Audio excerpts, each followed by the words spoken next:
today we are having this last day of this faculty development program, that is the ATAL program, I think, on this electric vehicles. And I am really very happy to congratulate the organizers for getting this, organizing this ATAL program, because this is not a, this is also an opportunity which they have earned among a lot of competition. So definitely my congratulations to the organizers. And basically, I will be delivering my talk on this electric vehicles and this impacts on this grid integration. So in particular, we will try to cover this some background on electric vehicle, and definitely we will try to answer the question why electric vehicle and why this emphasis on this present scenario, because this story of electric vehicle is not a new story, it is a very old story. Then we will try to discuss some main factors which make EV approaches competitive with the IC engines, IC engine-based vehicles, and their configuration, range, environmental impacts, and cost. On these terms, we will compare them. And we will also discuss today's agenda on this the types and current status of EVs, including the comparison of the configurations, environmental impacts, V2G technology, and some other technical concerns related to policy and other things, which are major concerns of today, because this electric vehicle technology has a long way to go. It has just started some 2 decades, 3 decades back in this impactful way. So we all know that what was the reason of going towards this electric vehicle, adopting these electric vehicles, because these increased demand for automobiles. It was definitely not a new thing, because there was a time when we were emphasizing on obtaining the new vehicles, bigger vehicles with more consumption and more power, with more space. But definitely after some time, with this, some environmental issues, they were raised. And again, the trend is again changing, and the government is also not promoting, and the manufacturer is also not promoting these electric, these IC engine-based vehicles based on the diesel technology. So again, the things for the lighter vehicles, we are going back to the petrol technology, and but still the problem is not solved. There is a different sort of alarm, which is always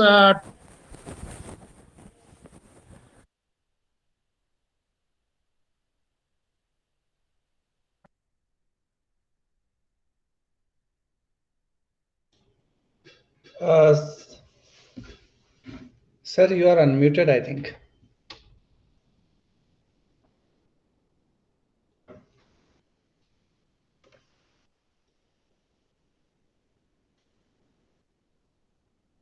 Sir, your mic is muted.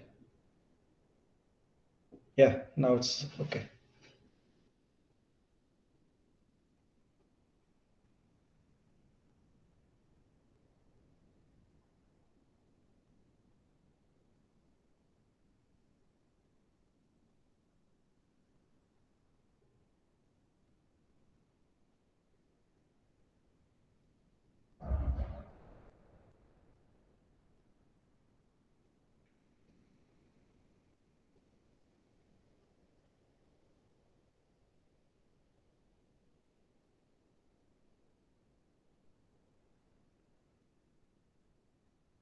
I think there is some connectivity issue again.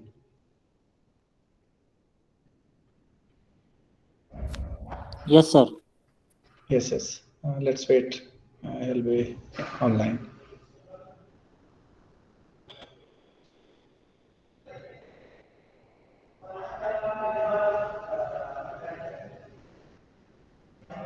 Am I audible?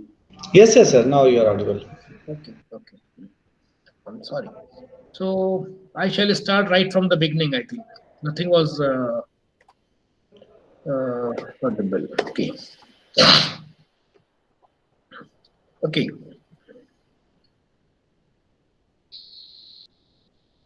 Yes, sir. It is visible. Okay. So this is the topic for today's talk, and why this today we will discuss on these points, and why this the first of all we will talk about this why this EV is an important thing. Then we will talk about these main factors to make EV approaches competitive with IC EVs and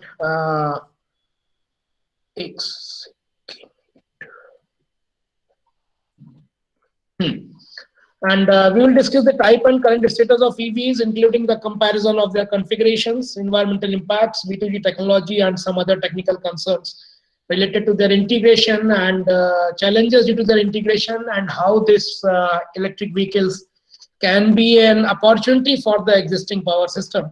We'll try to discuss these things. So we all know that the increased demand for automobiles is causing significant issues, such as greenhouse gas emissions, air pollution, oil depletion. That is also a threat, and world energy security. That has become a major threat. What will happen when this fossil fuel will end? So this highlights the importance of searching for alternative energy resources for transportation due to these vehicles. So some vehicles, some special technology of vehicles came into picture, and that is battery electric vehicles, then hybrid electric vehicles, and plug-in hybrid electric vehicles. They are the promising approaches in terms of green mobility. This is the new term which we gave them.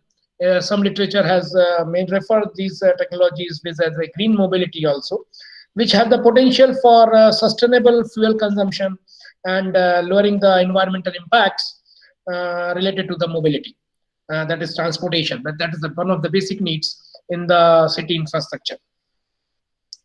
So main factors under considerations are the configuration, range, environmental impact, and cost. In case of these vehicles, the reduction of their overall operational cost and production cost, that needs a large scale production and public acceptance also. That was the major thing when 100 years back, almost 100 years back, these electric vehicles of that time, they lost their future against this IC engine based vehicles. So this alternative source of energy for vehicles instead of fossil fuels and some other sources, maybe we are also trying to get these renewable energy resources like solar photovoltaic, wind energy, and biomass. And there is some discussions about this synthetic fuels also as a primary resource. This battery energy vehicle, which is commonly referred as electric vehicle nowadays, they have the advantage of zero tailpipe emissions and have the possibility to charge the battery of these vehicles as per the reduced tariff during the daytime, wherever this variable tariff facility is available. And when seen as future large-scale consumptions, this is also a scenario that these battery energy electric vehicles will act as a base load, and they do not pose a risk in such scenario because they also may be treated as a battery on wheels. So this, in terms of this power system stability, they can be the contributors also.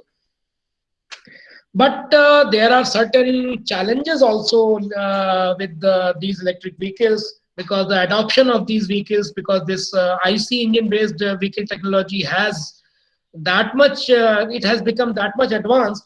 This electric vehicle technology has some limitations presently, such as limiting driving range, that is a limitation. Then this long battery charging time, and this high cost of electricity storage. These are some limitations which are limiting the proper evolution of this battery electric vehicle in the market and their adoption by the consumers. Then second, this HEVs, hybrid energy electric vehicles, and PHEVs, plug-in hybrid electric vehicles. The industry tried to overcome those battery electric vehicles related issues, such as battery charging and driving ranges, making this hybrid technology as a profitable thing for the consumer's point of view. But again, this electric motors and IC engine combination, this has not removed the threat of this greenhouse gas emissions and this environmental pollution caused by them. Then again, some research work has been done on this implementation of hydrogen fuel cell as energy storage solution for electric vehicles. And by this way, this reduction in charging time was achieved, and range of electric vehicle was also increased. But again, the cost and the initial starting time, they were again being the limitations. We all know that this hydrogen can be produced from sterilized water through renewable energy sources, and consequently it can be treated or it can be seen as a clean fuel. And when this high efficient fuel cell technology is implemented in a vehicle, this solution can lead to almost zero running cost vehicle. But again, the cost was very high because this large scale production was never adopted as a technology for future. So this idea was still in the pipeline, still in the research phase, and there is not much has been done, such as this batteries and supercapacitors, etc. They are being used within these electric vehicles. So an appropriate energy management system, requirement of energy management system for controlling and combining these power storage systems in these vehicles is also a new area of research on which continuously improvements are being done by the several researchers in order to ensure that the system reaches its optimal level of performance. So performance was the main criteria. Again, the lower cost was again the second thing which was to be achieved by the researchers in their different optimal combinations. This infrastructure limitation is again a limitation with this adoption of electric vehicle technology. Because as much as the costly battery is a limitation, again the second limitation is the availability of this refueling or this charging infrastructure within the country. One report which was published by MIT sometime before, that also highlighted this as in the remaining part of the world as a major limitation for adoption of this EV technology. And that is the reason one of the very famous this manufacturer of electric vehicle, Tesla, they continuously emphasize as on priority for the implementation of their charging stations or superchargers across the globe. They have presently more than 20,000 units of superchargers across the globe. And definitely the major part of them are in the USA and Europe, but they are extending their numbers in Asia as well as Australia. And recently they have announced their entry in India also. But still, this we shall say that the technology is very costly. And in case of this Indian scenario, we know the adoption of these very costly electric vehicles is not going to be very popular, not going to be very much adopted by the users until this technology cost is going to be down. So next comes the history of automobile. So this history of automobile is again the war between this gasoline powered cars and this electric vehicle cars. And it was very much similar to the war of AC and DC between the power system. Yes, everything which was having economical, that won the vehicle, that won the war between this IC engine based vehicles and battery energy vehicles. So let me share a few slides with you on this, that this gasoline powered cars are the internal combustion engine vehicles. And this has a high number which has been produced in last 100 years in around the globe. But this electric car or the hybrid cars that have a rich history dating back to the turn of this 20th century, around that started around 1898 or 1899. That was the starting year when these electric vehicle technology was almost adopted by the people in Europe and the United States of America. So the basic difference is that there was one more competitor with this IC engine based and this gasoline power based engines and this battery electric vehicles.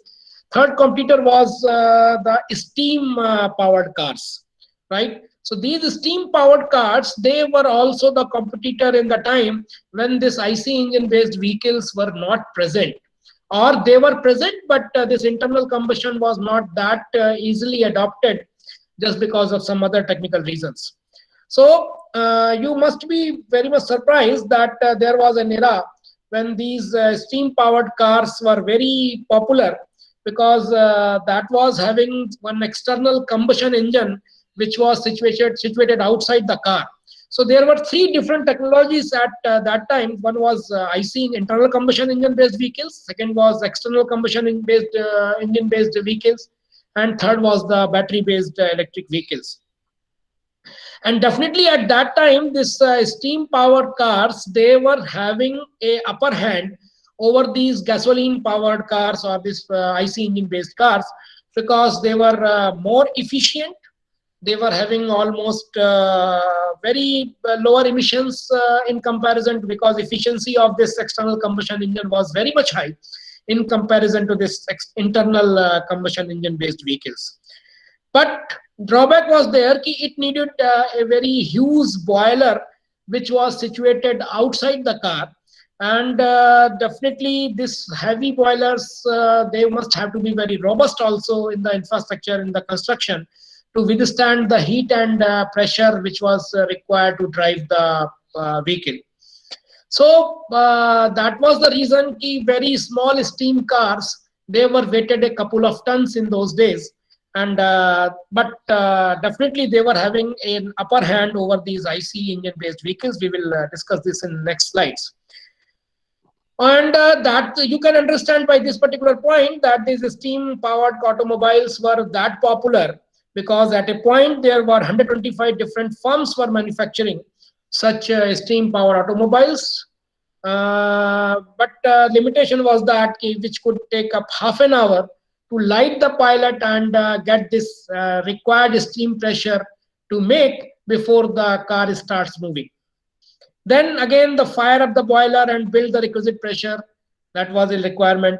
But these cars were hard to drive, and a pain to handle that hand crank, which was a requirement to control that car in those days.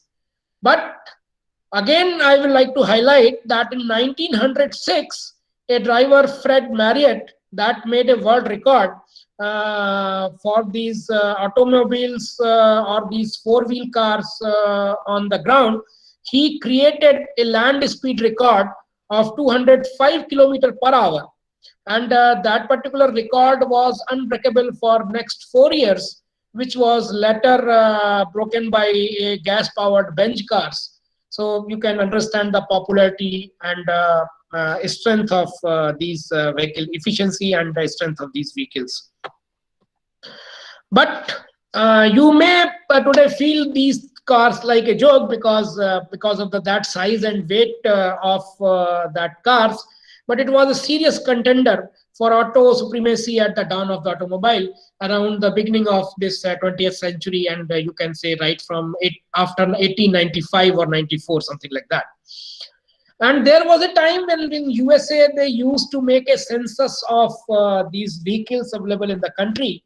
So as per record available in 1900 census, around 4,192 vehicles were there in USA, out of which only 20%, less than 1,000, were running on gasoline, and around 38% they were running on electric, around 1,575. And more than 1681, that was around 40%, they ran on the steam. So that was, by this number you can find out if this was the most popular technology or most accepted technology at that time. That was more like a small buggy, you can say, but they used to make it, call it car in those days. They were not those advanced cars just like today's car. So this 1899 and 1900, there was the high point of this electric vehicles when they outsold all other types of cars. And this, by early 1900, we can list, it is available in the literature, there were listed advantages of these electric vehicles, which were the manufacturers highlighting at that time. They were having no vibration, smell and noise, like gasoline cars. There was no gear change requirement in electric vehicle, only just a paddle based control was there. So this changing gear was required in gasoline cars, and this crankshaft requirement was also required with these steam powered cars.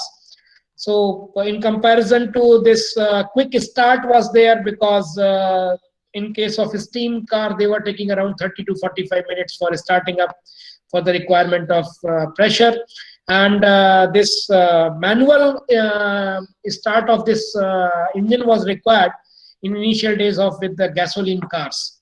In comparison to that, it was quick start, no manual intervention was required, no manual labor was required for making it on. And definitely those were the days when these city roads were very good, and these electric vehicles were the most perfect contender for running on these roads, because their range was limited and the requirement of running within the cities was also limited in those days.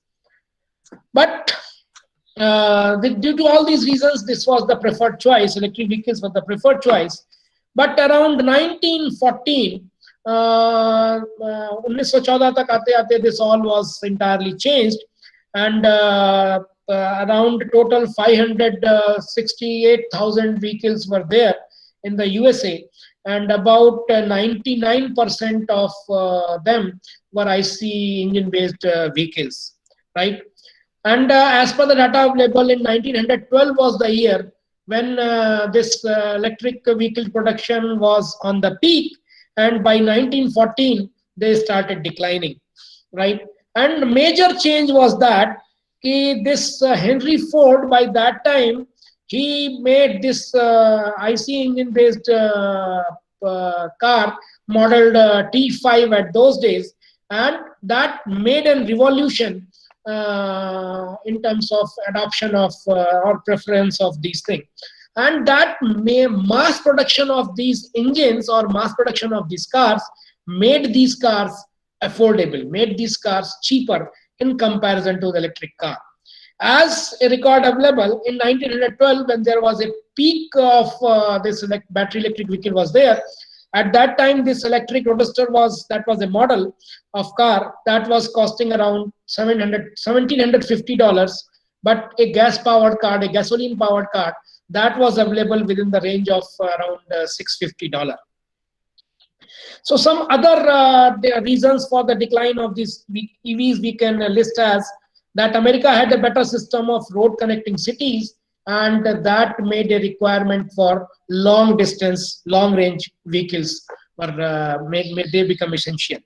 Then by that time, this discovery of Texas crude oil came into picture around 1920. It was freely available. So that reduced the price of gasoline like anything, and that makes it affordable for the average consumers. So the initial cost was also low, and the running cost also became lower.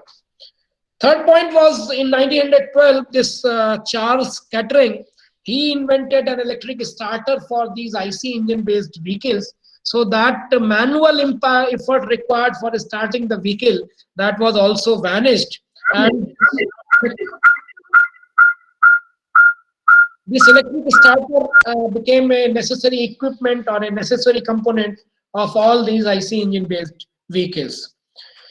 And this major production of Ford, that reduced the prices of the car up to $500. So all these reasons due to all these reasons, by 1935, the electric cars, they became very sparse. So this was a complete history, and this you can history of electric vehicle you can identify and you can highlight this with these range, because this started right from 1832 to 39, and 1834 they are available that this United States, Scotland, England, France, they were the countries which were having the initial electric vehicles with them. And then second age we can identify as 1851 and 1900, because that was the first electric vehicle market started developing by that time. Then a boom came between 1901 and onwards, but that vanished in 1935. But anyhow, it in parts it ran up to 1950. Then the second age we can classify that is started around 1951 to 2000. In that, several policy-based changes took place in the United States. The literature is having a record that this smog-like situation was a very common thing in 1970s in the skies of several big cities of United States. And there is an example of California is there. So by that time, the policymakers have started thinking of clearing this gasoline-based cars and come back to these electric vehicles, and they started promoting electric vehicles with some subsidies, etc. Then 2001, after there became some new reasons of this very costly fuel cell, the subsidy was increased on electric vehicles in US. So this adoption of electric vehicles was heavily, this became very attractive to have an electric car in these developed countries. So there are several cars which were made by several manufacturers. So you can get those things again in the part of history if you are interested. There are several sites which are giving you a brief idea or the detailed history of these developments and different models. So current status in this form, you can say that this EV technologies are gaining popularity because of this zero emission, no dependency on fossil fuel, efficient and relatively silent. And research on EV has been focused on this increasing vehicle range and efficiency, and reducing the price of technology, which is also reducing day by day with the lowering cost of this battery, storage battery. A recent survey by this one channel, I'm forgetting the name, they recently gave an idea that by 2023, this battery is one battery requirement is going to cell cost is going 1 kilowatt requirement of cell is going to below this $100. So definitely that is going to be a new motivation for adoption of these electric vehicles in future. So in case of this electric vehicles, we can divide into these two main categories as I have shown in this diagram. That one is the hybrid electric vehicle and second is the all electric vehicle. And this all electric vehicle, I told you that there are two categories. One is battery electric vehicle and second is fuel cell electric vehicle. And hybrid in hybrid category, there are mid hybrid electric vehicles, mild hybrid, sorry, and second is full hybrid electric vehicles. And there are four categories as mentioned over here. And the third major category is plug-in hybrid electric vehicles. You can see such vehicles and such new technologies. Recently, Maruti has also introduced some new vehicles with these hybrid electric vehicles, where some storage of excess energy or regenerative energy has been, they have the provision of storing that energy in their battery. So in this way, we can say that this whole category is a different classification it has. And electric vehicles are equipped with electric motors for propulsion and this energy storage system as a source of energy in them. and they use this grid power for their charging. They absorb energy for this break energy recovery they use in their this thing in the battery, and they have the capacity for their possibility of their charge from this non-conventional or renewable energy sources like PV and wind through the charging points where this facility is. So I got this diagram in this paper, a recent paper of 2020, that this clearly mentions the 4 categories: battery energy vehicle, electric vehicle, plug-in hybrid electric vehicle, hybrid electric vehicles, and recently very new classification has come up as extended range electric vehicles, EREVs, right? So each of them has its own characteristic and structure. As this diagram clearly mentions that this hybrid electric vehicles, they have this IC engine based IC engine as well as battery as their source. This battery electric vehicles, they have this battery and this electric charging facility. Whether this hybrid electric vehicles is not having this charging facility from charging point. Then comes the plug-in hybrid electric vehicle, that is a combination of this HEV and BEV. And then comes this extended range electric vehicle, where this car is running using the battery, which is being charged by some from charging point, but there is an additional motor which is run by the gasoline, right? And this is very interesting to know about it, that this extended range of electric vehicle, it is having this range extender. Basically this block diagram is showing you as a range extender, and here one engine, IC engine, is there, which is a part of the car, but it is not connected with the drive, right? So whenever this battery of this car battery pack is depleting, so this engine starts and it does the work of charging this battery, in comparison to other earlier versions where this engine was directly providing the power to this moving system. No, here it is charging only this battery pack. So this is a version of this PHEV plus system. This has a backup auxiliary power unit that can enter the circuit until the storage energy devices is fully depleted, right? So this main characteristics of ERVs are the low emission oblique air pollution, because majorly it is running on this battery pack, and this has a higher durability and mileage than other types of EVs, because it has a higher range also because of this extra range extender is connected over there. The ERVs consist of plug-in battery banks for backup, then electric motor, and then internal combustion motor for giving this power. So this electric vehicle, this is the drive which is driving the vehicles permanently. Either battery is charged or not, because until the point the battery is there, it will drive. It will be the source of this traction motor which is connected with the drive, and after that this range extender backup auxiliary power unit, this will provide the power. This will generate power to charge this battery pack.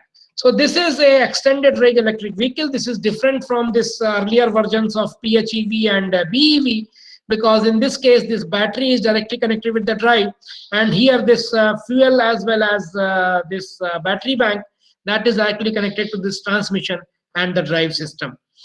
So this is the fourth class for this electric vehicles is available. And then comes this hybrid electric vehicle. You can say this classification which is shows over here. This is a combination of battery and traditional power of combustion engine. The battery is used to provide this power for electric motor below some specific speed with zero emissions, and the combustion engine will drive the car at higher speeds, and battery may absorb this brake energy recovery whenever it is taking place, and battery is in the position to accept that charge. Then second category comes as the PHEV, that is similar to HEV with additional feature of recharging the battery from electric charging point or some charging station. and this has the increased fuel efficiency and increased environment friendly impact, and it can move. It can go for a larger distances in comparison to earlier versions. BEV is fully operated by electricity, and this combination of battery with the recharging facility available makes it a zero emission vehicle, you can say. And but the main concern with the driver was this range, how much far it will go before the refueling, and if refueling is available, it is not, or it is not available, that is again the main concern. Then this ERV has removed all these doubts, and definitely this is going to be the future if we talk about that. And I understand this can be a new domain for research also in future. Then comes this charging infrastructure of EVs. This is the charging infrastructure is the most critical requirement, or you can say the most critical component for this complete EV adoption policy or system to be developed for this. So as I told you earlier, this report mentions from MIT that the biggest challenge is to develop a nationwide charging infrastructure for EV than producing batteries at affordable cost. Yes, a lot of research has been emphasized in the direction of developing new chemistries for the cheaper battery with more charge availability. Yes, but similarly, if this infrastructure we are not going to develop, or new technologies are not going to come up with which are presently very costly, so there is a need to work on development of cheaper technologies. So this infrastructure is definitely a major bottleneck, especially in India, you can say it is there. So these are the standards which are being developed by this Society of Automation Engineers for electric vehicle. They are called the SAE standards. And these are the numbers 1772, 2293, 2836, 2847, 2894. These are the numbers which are basically developed by SAE. So let me tell you what is this SAE. SAE is the Society of Automation Engineers, right? And this is an American society which has developed these standards for electric vehicles. Similarly, or you can say parallelly, there is a European standard also which is developed by IEC, International Electrotechnical Commission, which has developed an 61851 for. So these two standards, they cover the electrical, general, physical, communication protocol and performance requirements for EV charging. So if we go in detail about these, so this standard 1772 of SAE, this defines the electric vehicle supply equipment, that three functions of it, and they are listed with some basic requirements over there as rectification, voltage regulation, and coupler. They treat it as a very important thing, which connects physical compatibility it gives between the electric system and the car. And they also ensures the several levels of shock protections, especially in wet conditions during the charging and during the use. Then comes a second standard of SAE, that is 2293, that decides the EV requirements and the off-board charging supply equipment it details, so that which are being required for transferring the electric energy from charging points or electric grid to the electric vehicle. Next standard is 2836, that presents the communication requirement, because we all know that this information communication technology, ICT based, this is an ICT based system where the signals are continuously coming from the devices. They are interacting, charger and car, their interaction and their communication is very much important for successful charging. So this is the standard which deals about this communication requirements for energy transfer, energy storage, and other applications. Then 2847s, they are the communication requirement for this plug-in electric vehicles and DC off-board chargers, which are available as a off-board charging facility. And then 2894, This this covers, this is the next version of this 4.7, and this covers the onboard and offboard charging practices both simultaneously. So these are the, this is a table which defines this SAE 1772, that is the main source. I have also mentioned it's the main source for this electric vehicle. So this also gives you AC and DC, two different modes. This is AC and this is DC, you can find it here.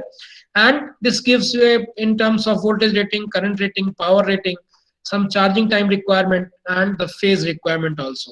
So here in case of level 1, level 2 and level 3, it is divided in case of AC, where we can find it as these are the basic requirements, and this level 1 is a single phase requirement, right? And here we can summarize it as that level 1 and level 2 convert the AC power into DC power through vehicle on-board charging. And level 3 is, this is the level 1 and level 2 are the slow charging, because the time consumption is very high. In case of level 1 and level 2, this is in hours, right? But in case of this level 3, in both the cases, they are considered as a quick chargers, which they are considering as a lower time requirement for this charging. So level 3 is referred as fast charging and provides DC power through offboard charging. And how to define these offboard and onboard? In onboard, the charger is located inside the vehicle. So, and this offboard, this complete charger setup is available in charging with this charging station. And that's the reason they are the costlier in comparison to this onboard. So this level 1 consumes relatively large charging time, that it is using slow charging rate, and they are suitable for overnight residential charging purposes. And level 2, this facilitates private as well as public charging of PHV and PEV both. Level 3 is a fast charging or quick charging that is suitable for commercial and public charging purposes. Then here comes the sorry, this is not the US. This is US standard. This is not IEC. Yeah, this is IEC for EV charging. Again, this is giving into 3 different levels, and these levels are again classified on the basis of voltage, power, current, and number of phases requirement. But you will find that the values requirement of voltage and current and power, they are on the higher side here. So this definitely, this particular is derived from the SAE standards only, and it has some 3 modes similar to this 1772 SAE. And this mode 1, mode 2, mode 3, you can say it here. But mode 1, this slightly higher current rating is there in 61815. Then it utilizes the same voltage similar to the mode 1, but current rating is again higher. And in mode 3, that is the fast charging mode, there it goes up to this 250 ampere. Here it is classified at 70 ampere, but ultra fast charging, they are going up to this current range. Then the charging, they are using these 2 different types, conductive coupling and inductive coupling methods they are using for charging. In case of conductive coupling, the EVs are plugged into an appropriate electric outlet for charging. That is traditional coupling. It utilizes magnetic coupling between the plug and the socket, and the direct wired connections, right? That is also some protection and locking is also involved in that. Then comes the inductive coupling, where 2 separate windings are used for this inductive coupling. That is not a direct conduction method. And 1 coil is available in the paddle of the car, and the other coil is mounted inside the EV. So in this way, this is providing a connection for inductive coupling method for charging. And then definitely this onboard and offboard, as I discussed earlier. So this onboard charging infrastructure makes this car a bit heavier, because this extra weight they have to take care with all the times. This has the limitations in output power ratings, because this size and weight restrictions are there for the charger. And this onboard charging infrastructure can charge EVs easily anywhere, because no location specific or no charging station specific requirements are there. The onboard charging infrastructure provides a local support, and it can be charged anywhere with an electric outlet, even in the residences also. And this offboard that was having some limitations with the fixed charging stations, definitely which are having some very heavy high cost installations, and that's why these offboard charging stations, they are lesser in numbers also. To support this charging, there is a need of battery management system also. This battery management system that provides a protection circuitry, and this thermal runaway of lithium ion cells may lead to an explosion if it is this battery management system is not taking care of the charging rate. Then BMS estimates the state of charge and the state of health.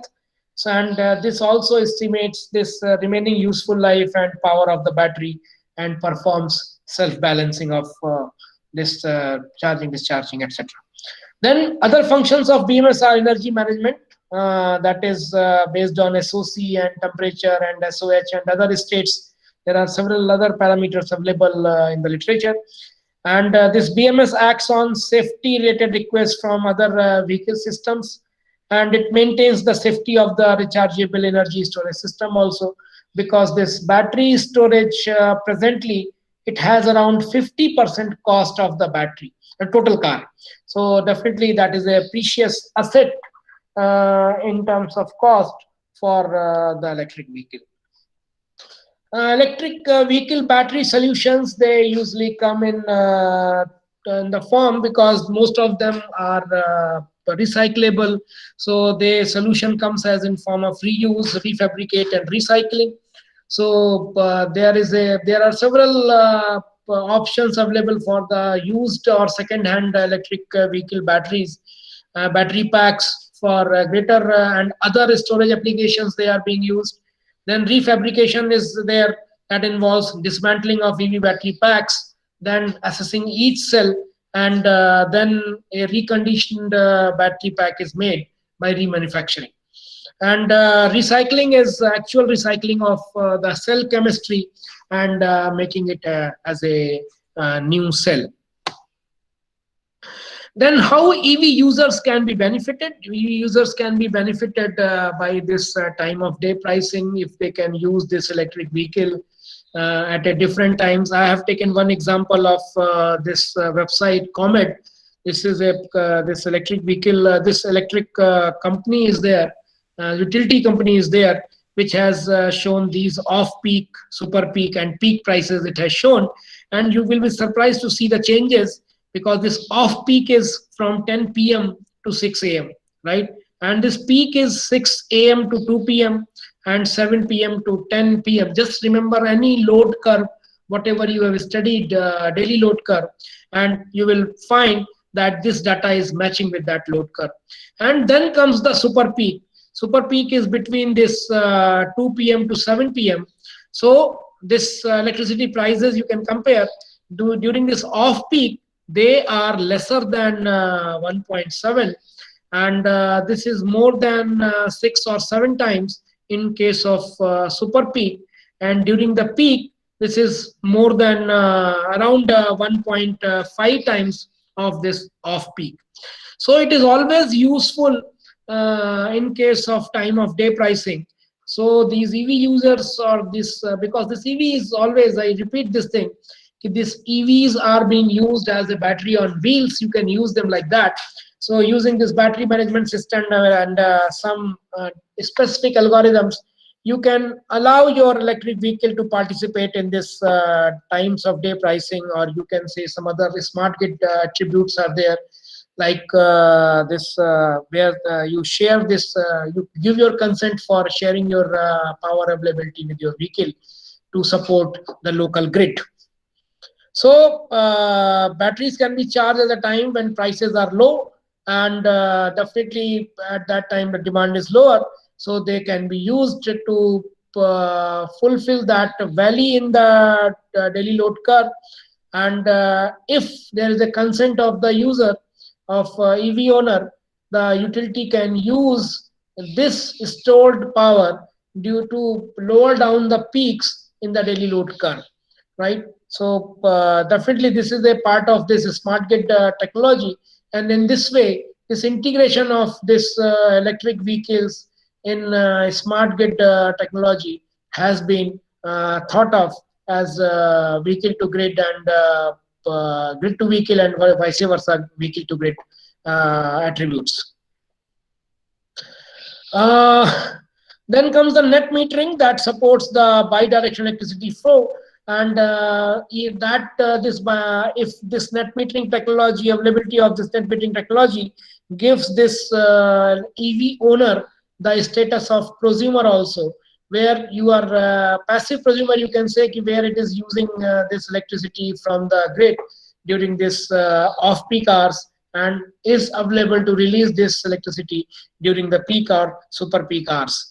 So in this way, this net metering is supported by some software, and this minute by minute exchange of electricity between the user and the grid is recorded, and in this way, this EV users can be benefited. Then third comes this dynamic current management, where this controlled flow of current during charging and discharging of battery is done. And definitely this is used to avoid damages due to excess charging of battery, and it definitely provides the prolonged battery life, because using this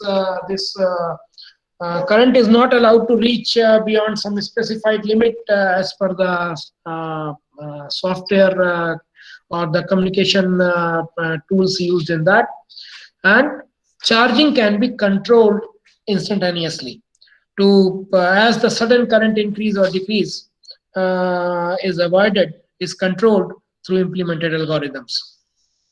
Then comes the developed standards for EV connectors.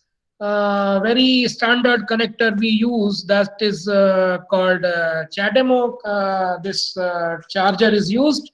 This is a trade name of quick charging method.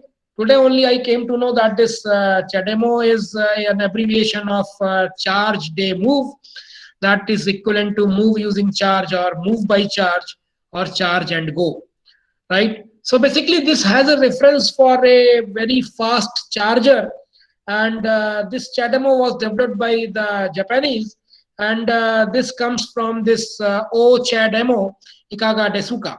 This is a phrase in Japanese, and this translation on English goes as "How about a cup of tea?" Right? So this basically as an attempt to reach to those limits, charging can be completed during the time when the driver is stopping to take a break for a cup of tea, right? So this is basically a Japanese quick charging standard, which provides electricity in this range of 62.5 kilowatt by 500 volt and 125 ampere DC. It follows control area network communication protocol, and within the same charger there are 2 pins for DC power and other pins for to support this CAN, and it does not support AC charging. Then second is the Chinese standard, that is GBT 20234, and specifically its part 2 and part 3 are being used for charging as charging standard, because this part 1 is that gives only general requirements, and part 2 is for AC charging, and part 3 is being used for DC charging.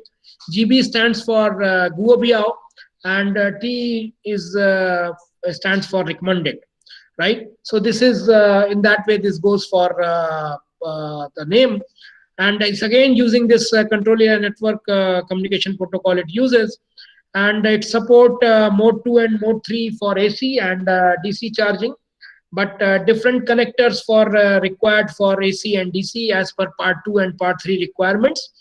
For AC charging, they goes up to 440 volt AC, 32 ampere, and for DC it goes up to 750 volt DC, up to the range of 250 ampere. So the current requirements are definitely very high, either in for AC or in DC both, and as the pin requirement is there, so three pins are required for power flow, and the remaining pins are required for the communication bus using this CAN protocol. And this involves a locking mechanism that is providing confirmation regarding the controls and connection. Then comes a combined charging system, which as a third in this list, and this covers single phase AC. It covers 3-phase AC as well as DC high speed charging. It is basically adopted in European Union as well as United States of America. In both it is adopted. So here it gives in two different combination. So one combination that follows ordinary 1772 SAE standard. I'm sorry, there is a typing mistake. This is SAE, right? So combination 2 includes again the 2 pins for DC power and type 2 circuit of IC it uses.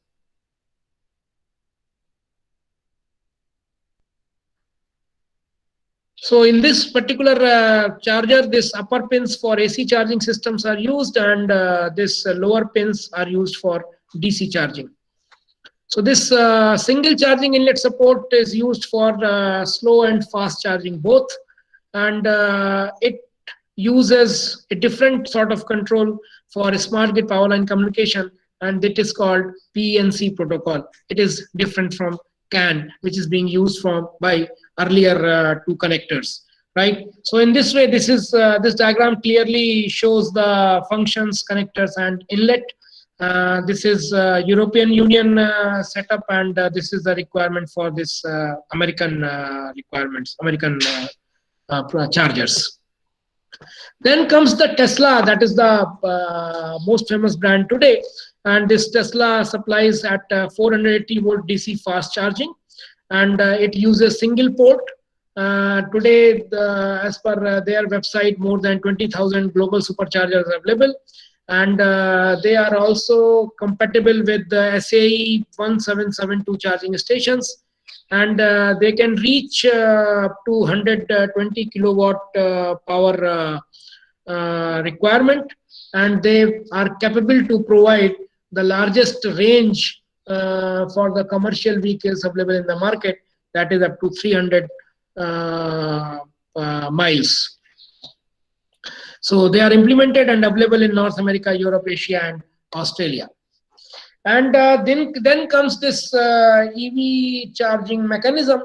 This and this diagram particularly shown over here, this shows the implementations of key functions of this level 1, level 2, and level 3 chargers. And all these charging systems take AC power from the grid and convert it to DC power at a suitable voltages for charging the battery. As you can see it here, this is the battery that is to be charged, and these are the power inlet from for level 1 and 2, and this is for level 3, right? In level 1 and level 2, chargers are completely contained within the vehicle, and in case of level 3 charging system, the charging functions are split between the charging stations and EVs on board chargers, right? So this level 1 and level 2 chargers, if we talk about specifically, so these level 1 and level 2 low power chargers applications, the power conditioning, which includes the AC to DC conversion first, and using this rectifier, and the power control unit, which delivers a variable DC voltage as a next block. So this variable DC is made available through this protection circuits, and it is using a BMS for the control and other necessary requirements, and the various filtering functions they are carried out within the charger, and can be implemented at a relatively low cost. And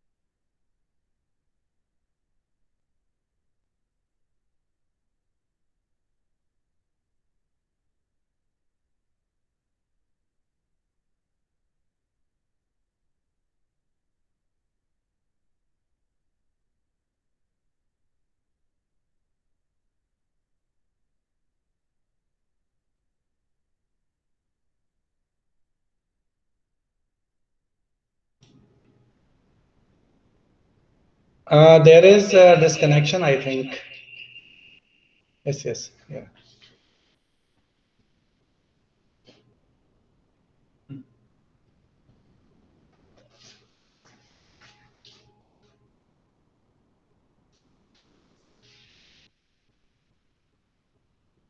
No, maybe there is some disconnection. Mic is not muted. Yeah. Yes.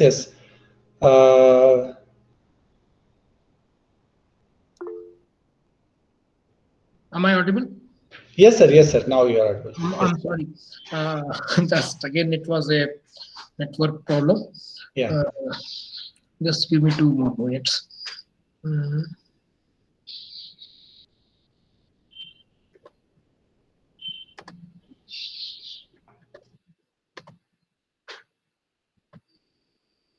So we were here. The battery management system is tightly integrated with the battery. We were talking about this level 1 and level 2. So this battery management system, it is integrated with this battery monitoring and between these protection circuits. And this BMS monitors the key battery operating parameters of voltage, current, and temperature. And it controls the charging rate to provide the required constant current, constant voltage charging profile. And similarly, this level 3 is also using this 3-phase AC supply. And only difference is that it is for high power requirements are there. So this is directly coming from this variable DC supply for metering and billing, which was earlier AC in this case, right? So this is purely level 3 DC chargers are there. So these are the minor changes which you can find out here, because this variable DC supply is available at the charging station only, and this all onboard setup is not available in case of, is not required in case of such requirements. So this charging methods of these lithium batteries which are being used nowadays, they are the constant current CC charging method, constant voltage CV charging method, constant current, constant voltage, multi-stage constant current charging methods, multi-stage constant current, constant voltage methods, and one of them is pulse constant voltage charging method. So these are the few methods which are being used for different batteries, and they are available in different literature. Then charging rate is also categorized into 3 different categories, that is slow charge equivalent to 0.1 C, quick charge 0.3 C, and fast charge equal to 1 C. And accordingly, lower charging rate, more time, larger charging rate, lesser time, and that is the relationship between this. Then comes the unidirectional power flow. In that case, the battery is capable of getting the battery from this charge from voltage source only. So no power flow to grid. Dynamic current management is not there. Net metering implementation is not there. Battery discharge into grid is not possible. So this is having only a charging facility directly from the grid only. But when bidirectional power flow is there, so it has V2G and G2V infrastructure, and this power can be fed back to the grid during peak load demand. Demand side management is possible with the consent of the EV owner, and also everything is excessive electric feedback can maintain the reliability that can support the grid or utility, and that can be used to improve the power quality or maintain the power quality, right, of the utility.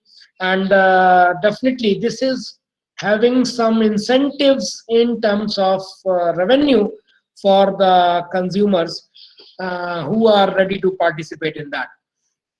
So here we come that this is an option for the simplified vehicle to grid scheme is there.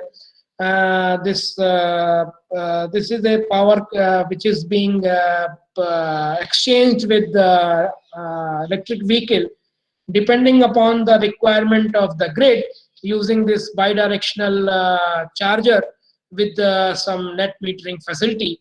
And in this way, this is being implemented and demand adjustment can be made, and utility and the consumer, they act in harmony. And definitely this distributed dispatch system is there for this support. Just a minute.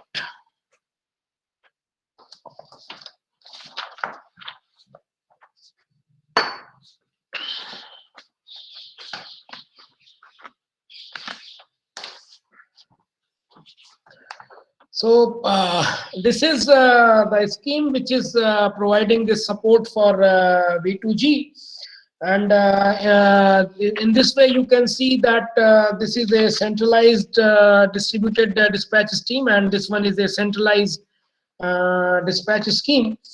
And the difference is that in case of this centralized dispatch scheme, there is one aggregator which is working between these different EV owners and this power grid operator. And in case of this distributed dispatch system, there is no role of this aggregator. So the services being offered by this distributed dispatch system, they are very much limited. Basically, sometime as a power quality improvement or some local voltage supports, etc. But these are capable of providing different sort of ancillary services through this aggregator, who is working as a nodal point for providing this support. And this, when these are aggregated for a different electric vehicles, definitely they are capable of providing this frequency regulation and this frequency regulation signal depending upon the price. Both type of signals, they are available depending upon the technology. So this aggregator follows a set of dispatching strategies to satisfy the driving demand, frequency regulation, so that it can bring some profit to the EV owner when he is not using the vehicle, but his EV is having a battery to contribute for the grid benefit. So this dispatching strategies follow two main problems. One is the stability of frequency, and second is the economic aspects that refer to increasing the EV owners or aggregators to bring some profit, to encourage the participation of these EV owners, right? So these are two different things which you can find out here, that as it's centralized and distributed. In distributed dispatch system, integration points are distributed in public and private sectors, and grid operator manages the individual EVs to support the grid, right? But they are not that impactful as much as this centralized dispatch system is going to be. In centralized dispatch system, integration points are focused on charging stations, parking lots, and defined locations by this aggregator, because within this some geographical area, this aggregation can be done. It cannot go beyond that area. Rather, you can say this aggregator uses them as a networked microgrid, similar to that network microgrid. It uses them to improve this flexibility of this utility when this larger integration and larger penetration of renewable energy resources is going to take place in the coming time. So definitely this centralized dispatch, importance of this centralized dispatch system is going to be more in the coming time for the stability and other ancillary services of requirements of the utility. And in the new provisions as mentioned by this US government, I remember, I do not exactly remember the number, some 704 point some is there. There is a number of that ordinance, and that clearly highlights the role of prosumers, which are definitely this EV owners. They also come in that category. So that role of prosumers has been clearly highlighted in that, and that gives an opportunity for them to participate and earn some revenue from their contribution with their consent. So definitely this is going to be a new scope in the future, and in the coming time this is going to be new area of research also, how to provide the flexibility to grid using these network charging points or through aggregator. So if we compare between the centralized and decentralized methods, so this centralized method and this decentralized method, this user charging authority is not granted in case of centralized, but in decentralized they are granted. So because this is centralized, aggregator has that authority, and a specific user that do not have. Then comes the grid security risk. So this centralized method is almost risk-free, because in that case, a large amount of energy is available from several batteries of several vehicles.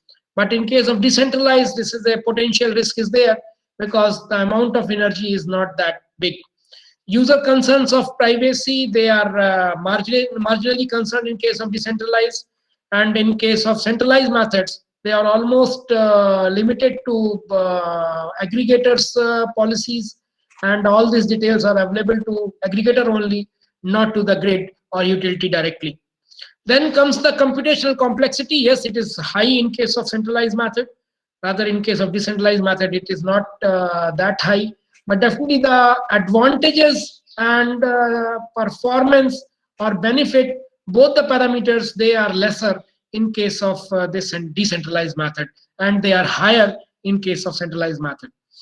And this optimal solution is definitely global in case of centralized method, because number of participants are more. So aggregator have to take care of all those things, how to select the participant, and how to for how much time they shall be connected, etc., etc. So these are certain constraints on which this global optimal solution is obtained.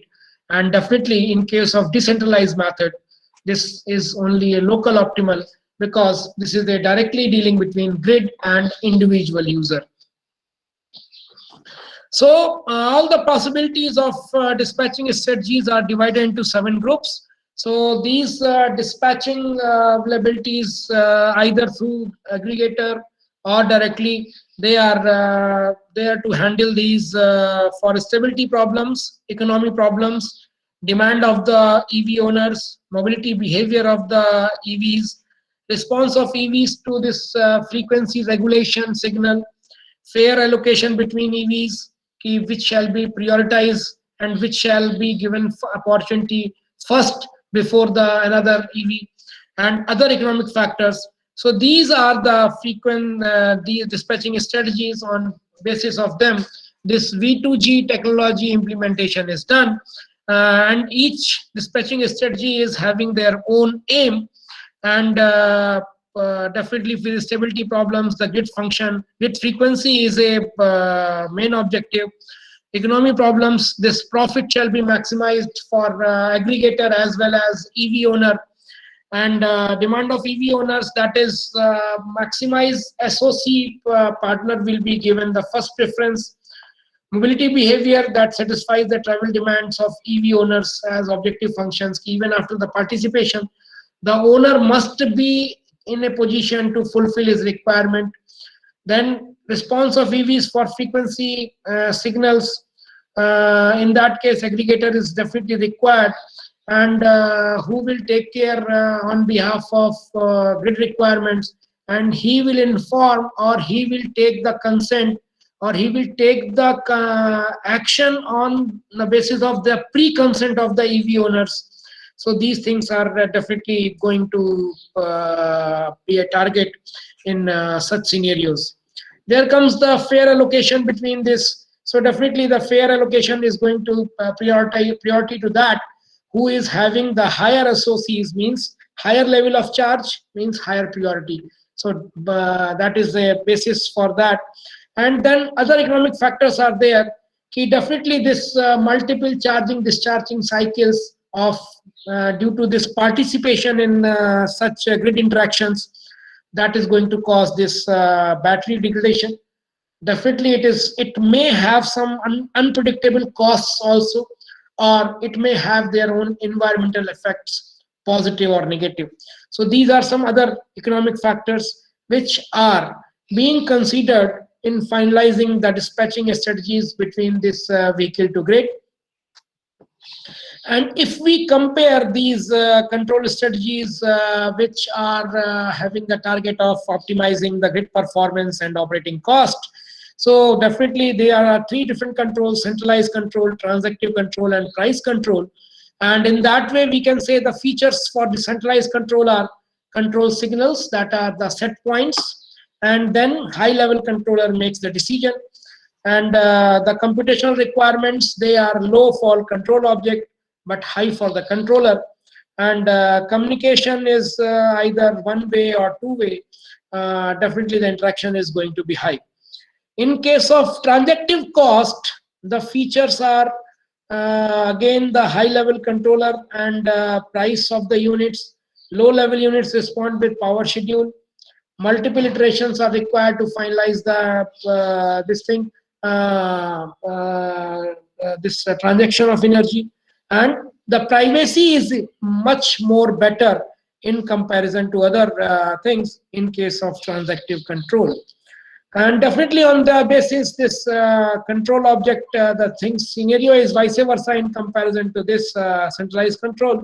Here for control object, this computational requirements are higher and they are lower for controller. And definitely this communication form is two-way and cost is relatively high. And then comes the price control. In the price control, again, this is having a lower cost for the computational requirements for this control object, and this is having a relatively higher computational requirements for controllers, right? And in this case, the communication is again one way and the cost is again low, right? So these are the basically summary of some past works or some observations which have been done using this optimization with this V2G participation. So let me conclude this presentation that the challenges to the existing power system and this transport electrification or this e-mobility, they present opportunities of new ventures and definitely as a revenue generation opportunities also, and this grid support opportunities also. So these traditional electric utilities, they can employ vehicle to grid as their benefit, for their benefit by providing services that were currently unavailable in the previous more centralized power system. And in those times that was available only for voltage support or some congestion relief only.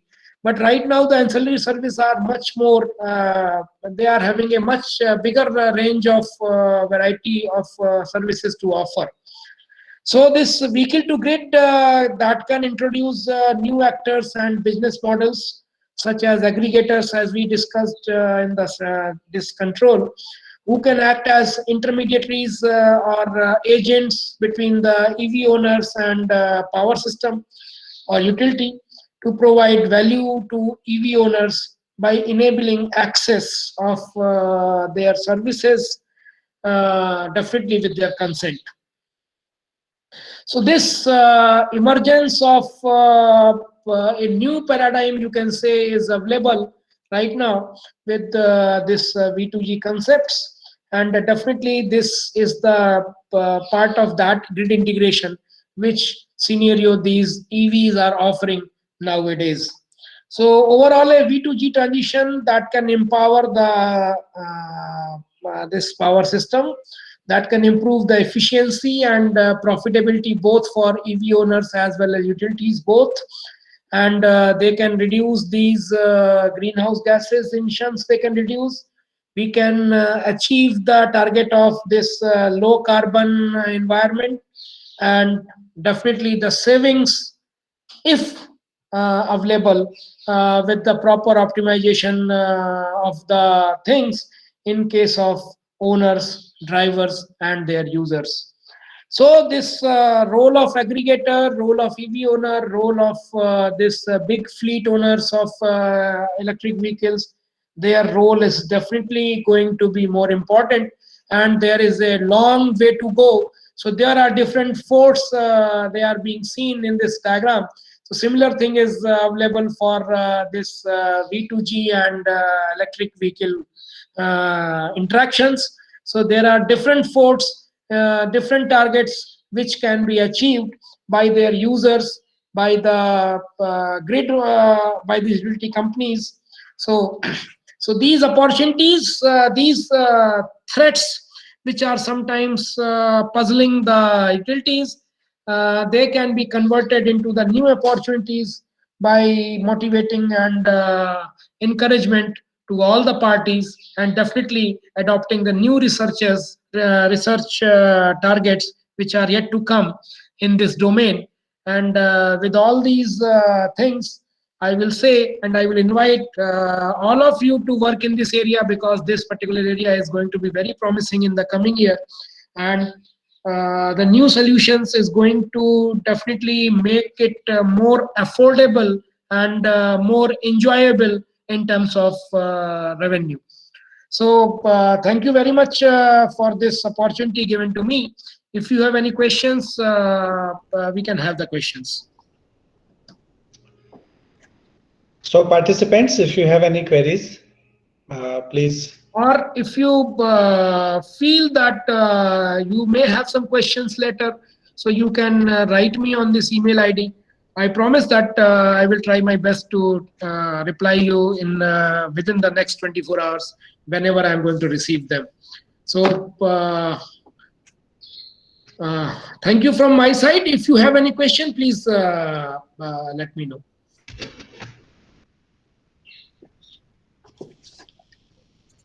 Thank you very much, sir. I hope it is much more beneficial for all the participants. And we have with us Manisha Madam.